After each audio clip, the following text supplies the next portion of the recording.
Hello and thank you for joining me. Today I will be disassembling the FORNAX from Orbital Knives. This is a great pocket knife, by the way. I just did a review video on this knife, and if you guys haven't seen that video, I'll leave a link up here in the corner. But awesome EDC. This is their premium model. They do have a budget version that I also love. This is the Callisto. Just a great pocket knife. It's left-handed. Sorry about that, but I love this budget knife from them. I think it's great, and I will be customizing this one, and more than likely will be customizing the FORNAX here. One of the main reasons I want to disassemble this knife is to see how these inlays are set in place. I know there are screws holding it in place, but I want to see exactly how it works because I plan on making some custom inlays here very soon. But let's get straight to it. And I'm going to disassemble this with the blade open because we do have a frame lock. And I don't want to fight that frame lock when it comes to taking out the pivot screw. So keep in mind, obviously, when the blade's open, be careful not to cut yourself. But the hardware is all T8 on the outside, from what I can see. Except for the thumb stud. This is a T6, but it goes really deep, so you're not really going to strip anything out. And all the hardware is steel. I was kind of hoping it would be titanium, because then I could anodize them, but not a big deal. Let's see what happens here. Okay, so it popped right off. Didn't have to fight anything. And it looks super clean in here, which I like. So we have pivot collars. And then, okay, so we can see here the underside of the inlay. So we have two screws. Are they T8? No, okay, so they are T6. Man, parts keep falling out. But that's to... Oh, I see. This is for the back spacer, for the lanyard hole. I guess these are T6. Okay. So yeah, in the review video, I thought they were T8, but it's not a problem. Same with the steel insert. That is a T6. And we have the pocket clip screw, which is a T8. So definitely a better screw for that pocket clip. Hidden hardware, by the way, which definitely makes it look very clean. But one thing I'm noticing is where the ball detent is placed. Not where it's placed, but the ball detent section is the over travel stop too. It's the first time I've seen that. That's actually really cool. And then we have the milled track for the stop pin. So it's really well done. And then we have this deep pocket milled to lighten the weight on these scales. Here is the show side scale. Again, another deep pocket to lighten it up. Really well done. I gotta say, everything, even on the underside, is very well milled. So really nice quality. No sharp edges. Beautifully stonewashed, by the way. And that's something new to me. I've never seen that before. I thought these were going to be separate standoffs or barrel spacers. But it looks like it's milled into the back spacer, which is, again, it's the first time I've seen that, so really interesting. Definitely doesn't allow that back spacer to wiggle, so I like that. I like that a lot, actually. And then we have a D-shaped pivot here, so you don't have any issues with this pivot free spinning.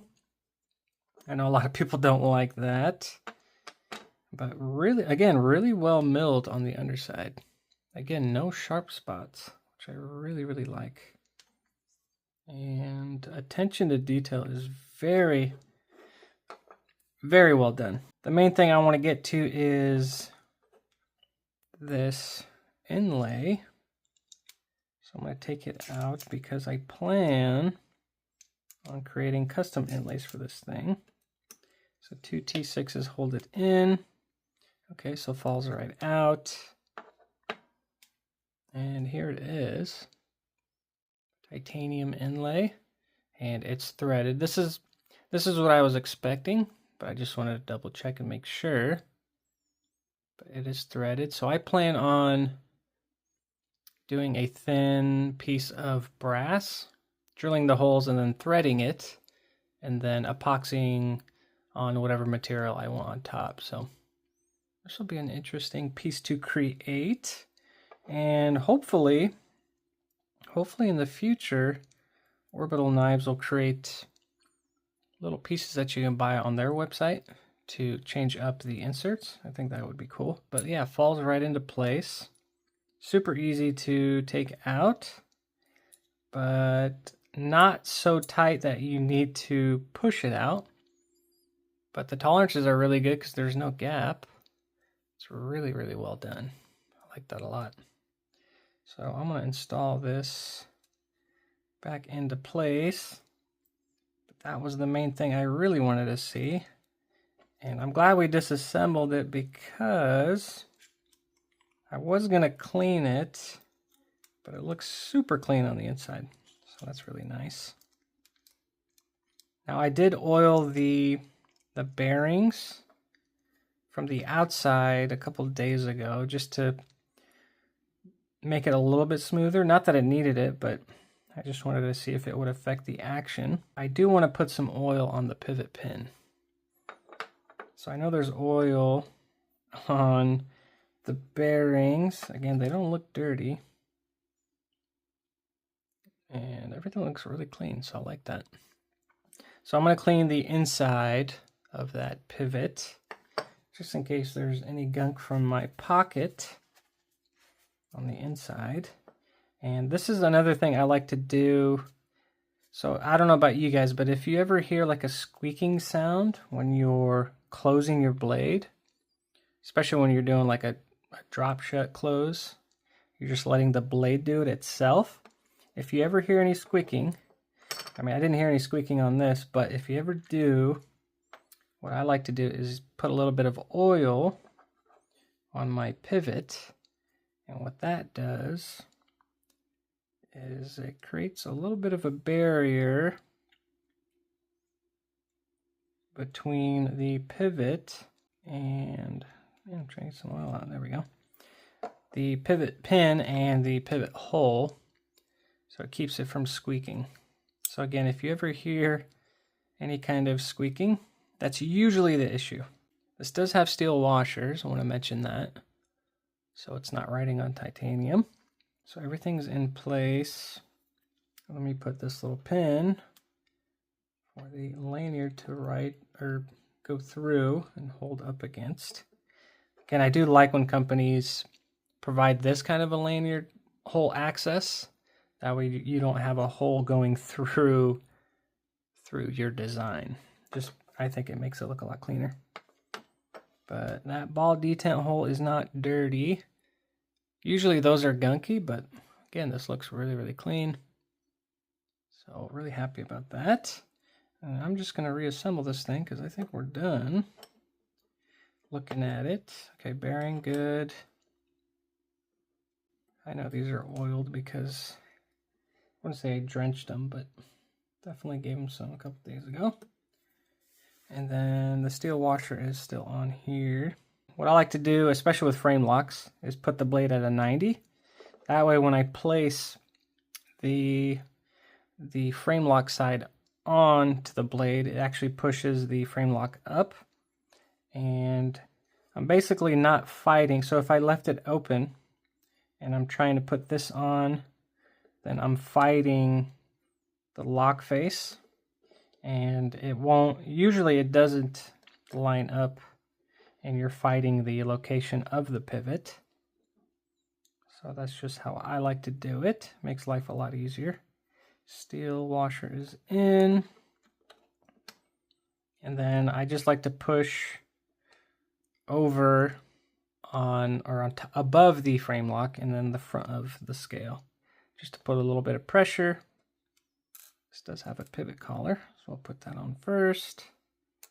And I'm not going to be putting any blue Loctite because I will be customizing this knife very, very soon. I'll definitely be doing or anodizing the golden parts, or the gold accents here, a different color, just to make it a little different. I think it'll look cool with, I'm feeling like a light blue or even a dark blue anodization on these parts. I think would look really, really good. And then maybe, depending on if I'm able to mill that pocket or that track for the stop pin, maybe I'll be able to create a show side scale. But I'm not going to go crazy on the hardware, just snug, because there's no need to go crazy on it. Looks like we're perfectly centered. Let's check out the action. Oh yeah, really smooth. This broke in very, very well, by the way. It was a bit tight when I took it out of the box, but being a week and a half now with it, super, super smooth. I just love that metallic-y sound when it closes. I don't know if the camera's gonna pick it up, but really, really well done. Love the FORNAX. Definitely recommend it. Again, it is their premium model knife. I think it goes for $200. And I think Eddie is still, he's still providing the 10% off discount code, Orbit10. I'll put it up on screen, but if you put that into the website, you can save 10%. So you can get it for $180 if I'm doing math right. But love the FORNAX. Definitely recommend the Callisto because it's part of their budget line. 70 or 80 bucks for this one. But I just love how slim and lightweight this thing is. Definitely tucks into pocket and disappears.